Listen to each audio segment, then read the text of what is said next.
নতুন অর্থ বছরের জন্য যে বাজেট সংসদে উত্থাপন করা হয়েছে সেখানে শিক্ষা খাতে বরাদ্দ জিডিপির অনুপাতে বেড়েছে সামান্যই। এই বাজেট আশানুরূপ হয়নি বলে হতাশ প্রকাশ করেছেন শিক্ষাবিদরা। তারা বলেছেন, মানব সম্পদ উন্নয়নে বিনিয়োগ না করলে সরকারের উন্নয়নের ধারাবাহিকতা রক্ষা করা সম্ভব হবে না।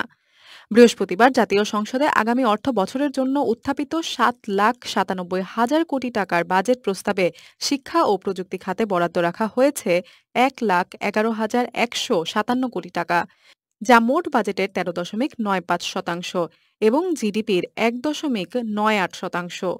চলতি ২০২৩-২৪ অর্থ বছর শিক্ষা খাতে মূল বাজেটের আকার ছিল ১,০৪,১৩৭ কোটি টাকা, যা সংশোধনে ৮৯,০১২ কোটি টাকায় নামিয়ে আনা হয়।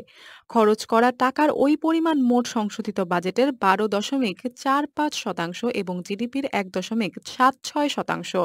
অথচ আন্তর্জাতিক মানদণ্ডে একটি দেশের শিক্ষা খাত জিডিপির ৬% বা বাজেটের ২০% বরাদ্দ পেলে তা আদর্শ ধরা হয়।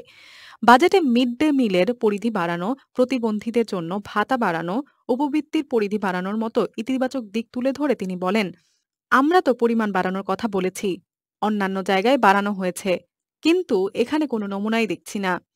অর্থমন্ত্রী আবুল হাসান মাহমুদ আলী বাজেট বক্তৃতায় বলেন, দারিদ্র্যপীড়িত এলাকায় স্কুল ফিডিং শীর্ষক প্রকল্পের মাধ্যমে দেশের ১০৪টি উপজেলায় ১৫,৪৭০টি সরকারি প্রাথমিক বিদ্যালয়ের ২৭ লাখের বেশি শিক্ষার্থীদের চলমান স্কুল ফিডিং কার্যক্রম সম্প্রতি শেষ হয়েছে। এরই ধারাবাহিকতায় দেশের ১৫০টি উপজেলার সকল প্রাইমারি স্কুলে স্কুল ফিডিং প্রোগ্রাম চালুর লক্ষ্যে একটি প্রকল্প হাতে নেওয়া হয়েছে।